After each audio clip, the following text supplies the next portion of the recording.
And I promise you, if you start running it all on credit cards, you're gonna take it in the ass.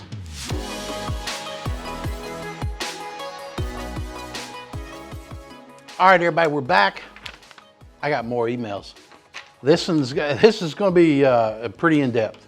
Okay, so here we go. You ready? It's wild. This is wild right here. Hi, Chad. How you doing? How you doing?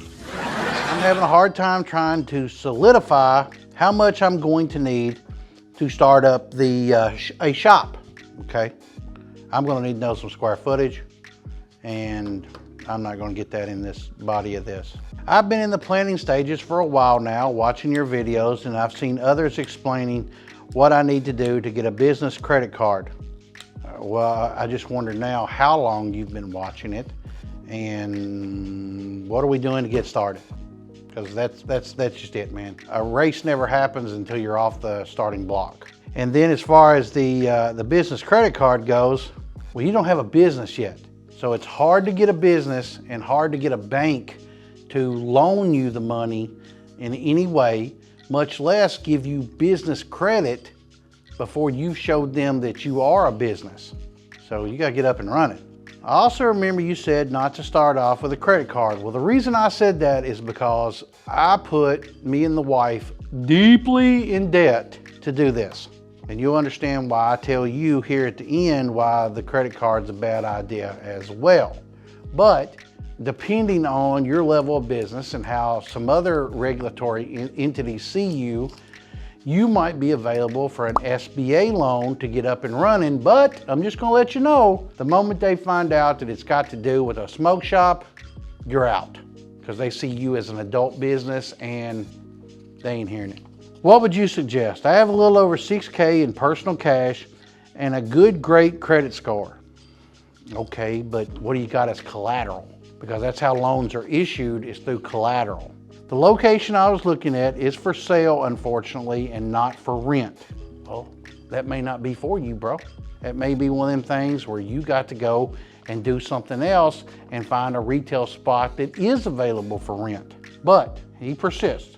They want $150,000, for which isn't bad, but I've never had to get a mortgage, let alone one for a commercial operation. Again, that's going to be an SBA loan, and they're going to want to see some form of collateral for that. And if you can't show it to them, I don't think it's going to work. And I've dealt with the SBA. There's a lot of paperwork involved. There's a whole lot of getting involved with a commercial operation whatsoever. If you go to a bank and you're looking for a commercial location, they're going to have you fill out all this paperwork and they're going to submit these documents, and you're going to come to find out you're not even dealing with the bank. You're dealing with the SBA, because they're going to sell that right off. They're going to make a fee to do this just to write you a loan for a building that they will hold the note on, but the SBA will guarantee it. We've got a 1-year-old at home, and my previous job had just gone from a company route to an independent operator. So now he's no longer a company guy, he is a 1099 guy. But I plan on using the severance pay, which means he's no longer with the company, and credit through loans or cards. To me, there's a lot of risk involved with a 1-year-old at home, and I'd want to be very careful what I was doing. There are 2 dispensaries in the city and no pipe shop for at least a 3-hour drive in any direction. I don't know, man. Maybe you just may not know it. You may not have used the Google machine to know that.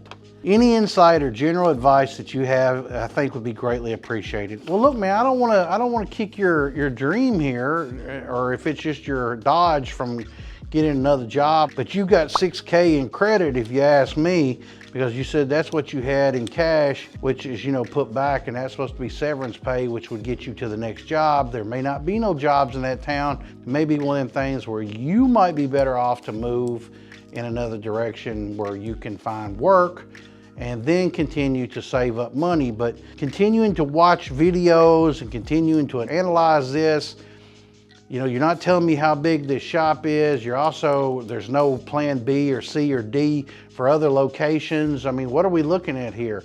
If we don't have a pipe shop, but we got 2 dispensaries, What's going on there? I mean, are they ordering it all online? Is Amazon or eBay bringing it right to their door? I mean, what's going on, man? I mean, I don't know. There's a whole lot of misnomers here. And so I may not be getting the whole story. And this may be one of them things where you need to hit me up with a phone call and, you know, go to unsproductions.com before you spend another dime. And let's talk this all the way through and see what we can do. Just schedule a call, man. You know, it's a small price to pay, you know, for Bradley to film this and for me to answer it and, you know, get all this going. And I just don't want you to spend any more money until you absolutely have to. Especially you got this 1-year-old at home, and if you was to jam up the family income because you had a dream without proof of concept, I'd be nervous. Got a flea market in the area? If you do, maybe you go in there, set up a couple of tables, get your inventory, get you a couple of $2-3 grand worth of inventory, and sell like hell there, you know, Saturday and Sunday. If it's working in 3 to 6 months, well, now you got a business.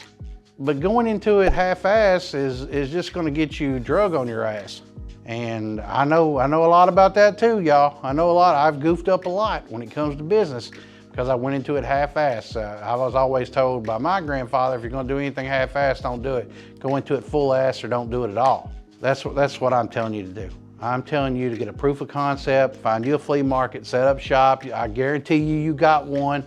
And whether it's indoor or outdoor, we're coming into the spring, summer months, man, let's get out there and get to work. Hell of a lot cheaper to go to Walmart and buy some, you know, folding tables, you know, get you a couple of little chairs and, you know, you sit behind them and you hawk your wares to all the guys and girls walking up and down the aisle. And you prove to yourself, hey, this can make money. Maybe I take that 2 grand, turn it into 4. Maybe I take that 4, turn it into 10. Maybe I take that 10, turn that shit into 20. Are you gonna be able to buy that building like that? I don't know. I don't know how fast you can turn it. But I'm telling you, when Brandon and I first got started in the flea market, in a weekend, we would sell as much as maybe we would sell in a week in a brick and mortar. I'm just telling you that's the truth, because you got dedicated traffic at a flea market, whereas a brick and mortar, not so much.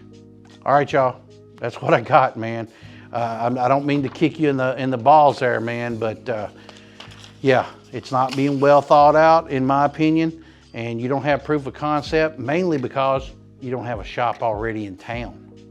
So you don't even know that you can do it better, and I think you're way undercapitalized, and I promise you, if you start running it all on credit cards, you're gonna take it in the ass. I'm telling you, you are. And then that's gonna create stress at home, and believe you me, if you got a 1-year-old, you already got enough stress at home. That's what I got, y'all.